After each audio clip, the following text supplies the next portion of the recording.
Benchmarks for the Samsung Galaxy S9 Plus show that we shouldn't worry about specs. Apple seems to be silently limiting the CPU on old iPhones for some odd reason, and BlackBerry earnings don't seem to slouch after the company's new push.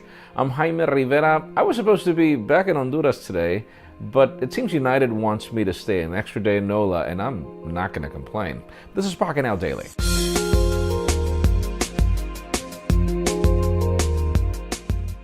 The official news today begin with deals. If you're in the market for any iPhone right now, T-Mobile is probably one of your best options. There is a buy one, get one free deal right now for the iPhone 8 that's enticing.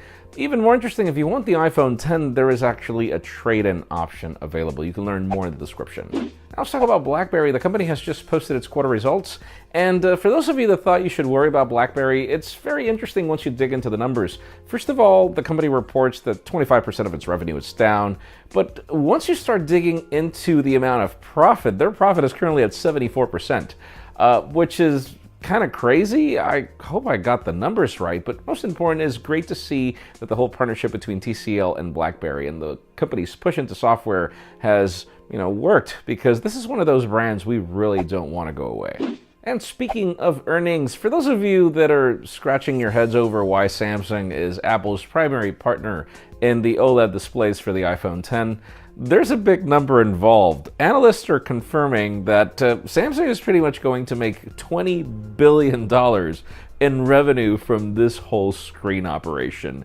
It just shows you how these companies get along, and it's just funny to see everybody just going at themselves in the comments over the iPhone is better or the Galaxy is better, and then Samsung and Apple are just happy at each other, just helping each other out, enabling their products, because that's the way this market actually works. Now, speaking of Apple, we've got some very interesting news that emerged from Geekbench, where there are some forums that are claiming that there are problems in the performance of the iPhone 6s and iPhone 7, and some benchmarks have just proven that after the recent software updates to these phones, the processor is being throttled by Apple, and the claims have to do with battery life. Apparently, Apple is trying to preserve and provide better battery life, but doing so at the expense of performance. I haven't really tested it out on either our iPhone 7 or unit because it's not with me, so let us know in the comments if you're dealing with performance issues after this update, because I don't think it's going to go away. And finally, the very hot news today have to do with the Samsung Galaxy S9 Plus. There are some benchmarks from this phone. For those of you that were worried about things like 4 gigabytes of RAM on this smartphone, according to this benchmark, it's 6 gigabytes of RAM, but then it makes us wonder if that's going to be the case for the Galaxy S9, the regular size variant, as apparently that one's going to stick to 4 gigs. Processor Snapdragon 845 in addition to the Exynos 9810, so we can expect the best top-of-the-line second-generation 10nm process here. But it leads me to the question today. What do you think about the specifications in these benchmarks? Do you think that Samsung is going the right route, or do you think that the company should push a little harder? Because in my case, I feel that Samsung does a great job at not catching up, but not in this case. Why not something even better?